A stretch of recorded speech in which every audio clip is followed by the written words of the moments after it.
Hello mga ka-reperso, panibagong araw na naman, panibagong gawa ang ating gagawin ngayon. May tanggap nga pala ako dito ng Acer. Bali yung gagawin natin ay i-reformat natin ang kanilang laptop. Nagkakaroon na kasi ng bad sector kaya sinabi ko sa customer, pa-reformat niya na ang kanilang laptop. Naka-SSD naman ito kaya talagang mabilis pa rin. Kaya na-recommend ko na lang sa kanila, i-reformat na lang. May tanggap din pala ako dito. Bali yung gagawin natin ay i-upgrade natin ang SSD. HDD kasi ang nakalagay sa kanyang laptop kaya sobrang bagal. Kaya napagdesisyonan nila ma'am na pa-upgrade na ng SSD para bumilis na ang kanilang laptop. Yun lang kasi ang natatanging solusyon para bumilis ang inyong laptop. Kaya ano pa hinihintay nyo, magpa-upgrade na kayo ng SSD. Yan pala yung nag-i-install tayo ng Windows 10. Nag-avail din pala sila ma'am ng Microsoft Office 2021 na lifetime access.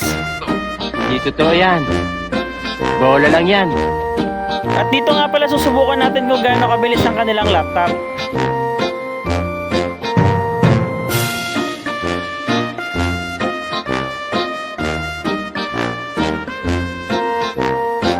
At ayan, nakita nyo naman na segundo lang nagbukas na ang kanyang laptop. May tanggap din pala ako dito ang desktop. Bali ang gagawin natin ay i-upgrade din natin ang SSD. Kitang-kita nyo naman sa video na sobrang dumi na rin ang kanilang PC. Kaya ang gagawin natin, nilinis na natin at i-upgrade natin ang SSD. At nang ma-install nga natin ang Windows, ayan, okay na ang kanilang desktop. Magagamit na nila. Nag-avail din pala si ma'am ng Microsoft Office 2021 lifetime access. At dito nga titignan natin kung bumilis na ang kanilang desktop.